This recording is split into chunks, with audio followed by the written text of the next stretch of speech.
Buenos días. Estamos viendo en este tiempo las enseñanzas fundamentales de la fe. Decirle que este es una serie de estudios dirigidos especialmente a los colaboradores del Ministerio del Monte, para que realmente sepamos dónde tenemos que poner los puntos de fe y también asimismo cuáles son aquellos puntos que debemos rechazar como no de fe. Quizás que sean importantes, quizás sean enseñanzas que nos enriquezcan, pero que sepamos exactamente determinar cuáles son aquellos puntos, aquellos fundamentos que la palabra de Dios ha establecido para que todos los creyentes en Jesucristo, ¿me entiendes?, tengan que realmente practicarlos. Aquellas enseñanzas que son de práctica obligatoria en la vida de un creyente es la que vamos a tratar de enseñar en estos días. Hemos hablado en el estudio de hace unos días, unas semanas, del primer fundamento o la primera enseñanza fundamental que encontramos en la palabra. Y esa enseñanza tiene que ver con Dios Padre. Y nos dice la enseñanza que Dios es verdaderamente el creador y el preservador de todas las cosas, y que todas las cosas subsisten en Él. La segunda enseñanza fundamental que vamos a ver hoy tiene que ver con Jesucristo, y nos dice que Jesucristo es verdadera y realmente Dios, y verdadera y realmente hombre. Podríamos, para empezar con este fundamento, con esta enseñanza fundamental, decir de que no nos vamos a extender mucho en tratar de demostrar a un Jesucristo histórico, porque entendemos que el propio Señor Jesús no intentó demostrar esa posición suya. Si Jesús hubiese querido demostrar su estancia por la tierra, realmente lo habría hecho y habría dejado realmente señales que no pudiesen ser derrotadas o contradichas. Realmente Jesús no quiso eso, sino que Jesús quiso presentarse como el que era, y Jesús quiso abrir en los hombres el camino de la fe. Y en la fe podemos ver a Jesús, y sin la fe podemos ver a algo parecido a Jesús, pero que no es Jesús.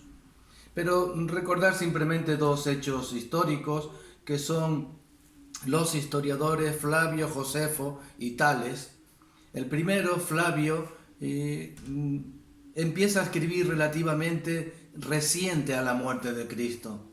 Y él dice en sus escritos que pasó por Jerusalén un cierto Jesús que caminaba con sus discípulos y que daba enseñanzas. No avanza mucho más que todo esto, pero sí que establece que ese Jesús existió. Tales, unos siglos después, también habló sobre este Jesús, este hombre que tiene realmente unas características especiales en el sentido de su forma de hablar, de caminar y de vivir. Pero a hoy día casi el 80 al 90% de los científicos realmente dicen que efectivamente existió un Jesús con las características que vemos en la palabra de Dios, si bien ellos no se meten tampoco en cuanto a la enseñanza espiritual de Jesús, pero sí que está casi establecido universalmente que Jesús existió. Pero nosotros, como les digo, solamente vamos a basarnos en la palabra de Dios para ver al Jesús que realmente podemos ver por la fe, y el Jesús al que sentimos y el Jesús por el que vivimos. Ese es el que vamos a tratar de ver.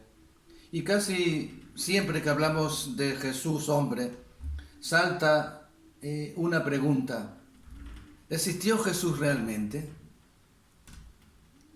No nos vamos a parar en tratar demasiado este asunto, pero sí que podemos decir que para los creyentes Jesús es real. Jesús es verdadera y realmente hombre. Jesús dijo en Filipenses 2, capítulo 2, versículos 6 y 8, quien siendo por naturaleza Dios, no consideró el ser igual a Dios como algo a que aferrarse.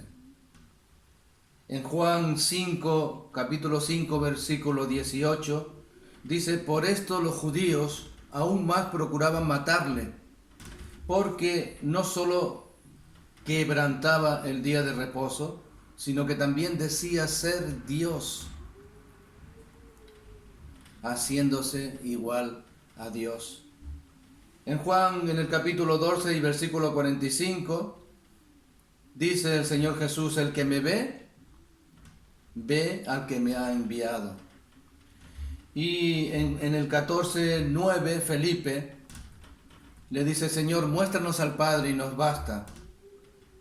Y el Señor Jesús vuelve a decirle, el que me ha visto a mí, ha visto al Padre. ¿Cómo dices tú, muéstranos al Padre? En la palabra de Dios encontramos que solo Dios puede dar vida. Eso nos lo relata todo el Antiguo Testamento y queda completamente demostrado que el único que puede dar vida es Dios.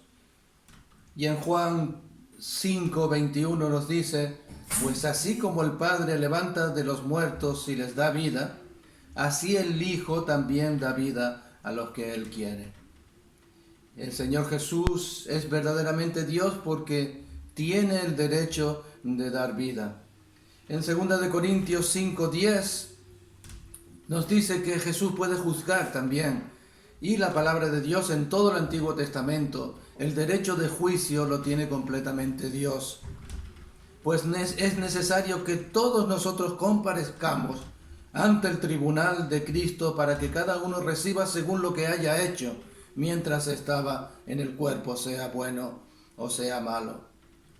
Nos dice Corintios que Jesús tiene el derecho de juzgar. Y también tenemos que Jesús tiene la autoridad para determinar el destino.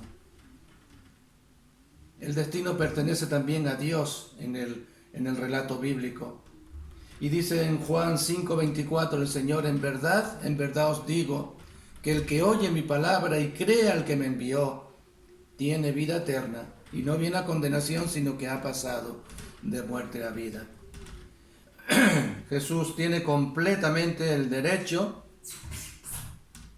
para otorgar la vida eterna y también tiene el derecho para rechazar a aquellos que no escogen la vida eterna.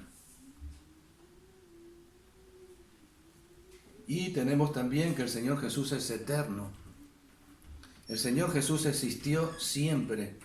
En Génesis 1:26 leemos, y dijo Dios, hagamos al hombre a nuestra imagen, conforme a nuestra semejanza.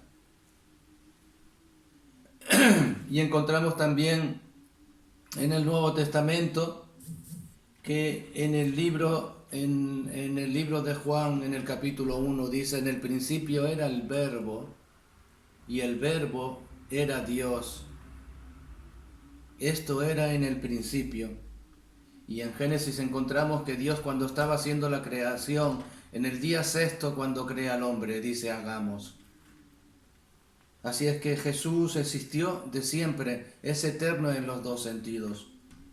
Nosotros, los hombres, somos eternos en un solo sentido, porque hemos nacido en un día señalado. En un día señalado también hemos aceptado a Jesús como Salvador personal, o no lo hemos hecho. Y en un día señalado también, cuando vuelva el Señor Jesús en su segunda venida, resucitaremos y seremos también eternos con Él. Al haber aceptado su muerte, también aceptamos su resurrección. Y al haber muerto de alguna forma en Él, también resucitamos en Él. Jesús dijo, yo soy la resurrección y la vida.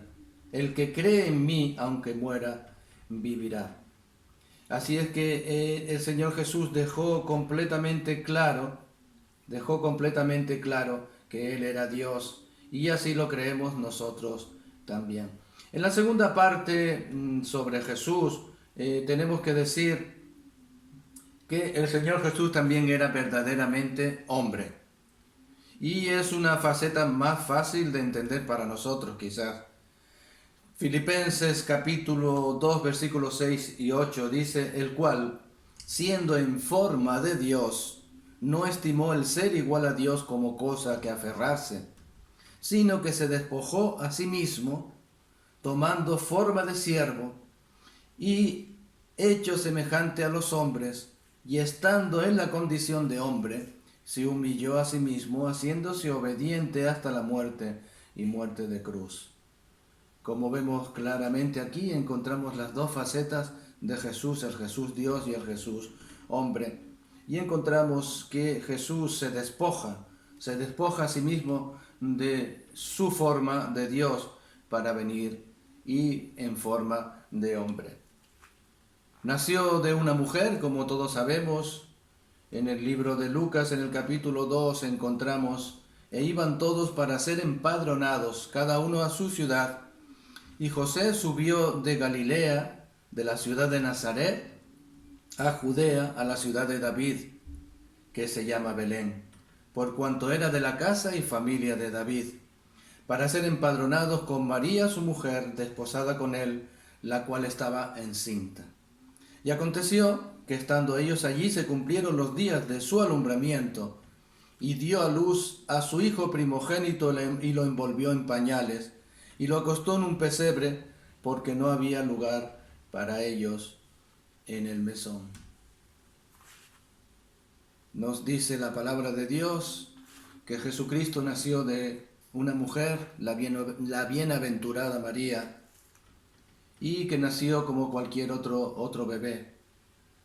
Nos dice la palabra de Dios que Jesús también creció, igual que cualquier otro niño. En Lucas 2:52 dice, y Jesús crecía en sabiduría y en estatura, y en gracia para con Dios y los hombres.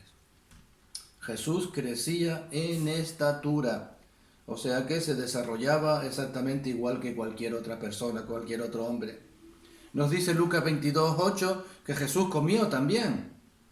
Y Jesús envió a Pedro y a Juan diciendo, id y prepáranos la Pascua para que la comamos juntos. El Señor Jesús durmió. Mateo 8:24. Y he aquí que se levantó en el mar una tempestad tan grande que las olas cubrían la barca, pero Jesús dormía. Jesús lloró. Hebreos 5:7. Y Cristo en los días de su carne, ofreciendo ruegos y súplicas con gran clamor y lágrimas al que le podía liberar de la muerte, fue oído a causa de su temor reverente. Encontramos otros casos cuando Jesús llora, en el momento en el que su amigo Lázaro muere. En ese momento Jesús delante de la tumba lloró. Y encontramos también al Jesús que llora en Jerusalén, cuando entra y ve Jerusalén entregada a los ídolos y a todo este tipo de cosas terribles. Jesús llora y clama, Jerusalén, Jerusalén. Jesús habló también. Jesús no era mudo y no era un espíritu cualquiera, sino que era un hombre completamente normal que le gustaba hablar. En Juan 17:1 encontramos estas cosas habló Jesús. Y alzando los ojos al cielo dijo, Padre, la hora ha llegado, glorifica a tu Hijo, para que el Hijo te glorifique a ti. Estas cosas habló Jesús. Muchísimas cosas habló Jesús a lo largo de su vida y toda su enseñanza con sus primeros discípulos, apóstoles, y a veces con grandes multitud. Y su palabra era una palabra de sabiduría, una palabra que solamente el Hijo de Dios puede pronunciar, y que la palabra, cuando Jesús la hablaba, realmente hacía aquello para lo que Jesús la había enviado, para lo que Dios le había dado, y produjo sanidades, y los sordos escucharon, los ciegos vieron, los mudos hablaron, los enfermos de lepra fueron sanados, La palabra en la boca de Jesús era una palabra viva, era la palabra misma de Dios. Y también nos dice la palabra de Dios que como todos los hombres Jesús murió también. En Lucas 23, 44 a 46 dice: Cuando era como la hora sexta, hubo tinieblas sobre toda la tierra hasta la hora novena, y el sol se oscureció, y el velo del templo se rajó por la mitad. Entonces Jesús, clamando a gran voz, dijo: Padre, en tus manos encomiendo mi espíritu. Y habiendo dicho esto, murió. En Jesucristo se une la naturaleza divina y humana, de manera que Él es verdadera y realmente Dios, y verdadera y realmente hombre. Esta es la enseñanza fundamental que nos deja la palabra de Dios, y es una enseñanza fundamental en la que tenemos que creer, porque si no creemos esta enseñanza, realmente no podemos decir que somos salvos. Somos salvos porque creemos que Jesús, que es Dios, ha venido a la tierra haciéndose hombre por nuestra causa. Y en ese estado de hombre, igual que tú, igual que yo, sufrió todo tipo de tentaciones, igual que las que sufrimos tú y yo. Así lo dice la palabra de Dios. Pero ese Jesús tiene poder, porque es Dios y ofrece su vida, su propia vida en la cruz como hombre. Y en la condición de hombre muere y resucita. Y ahora en esa condición Jesús sigue siendo verdaderamente hombre y está en el reino de los cielos. Y dice la palabra que ese Jesús volverá de la misma forma que lo hemos visto subir. Así es que en Jesucristo se cumple completamente la naturaleza y el plan de Dios. Y queda establecido que Él es verdaderamente Dios y que Él, igual que nosotros, es verdaderamente hombre. Que el Señor les bendiga, que nos ayude a entender perfectamente esta enseñanza, porque sin creer en esto no podemos entrar en el reino de los cielos. Que Dios te bendiga.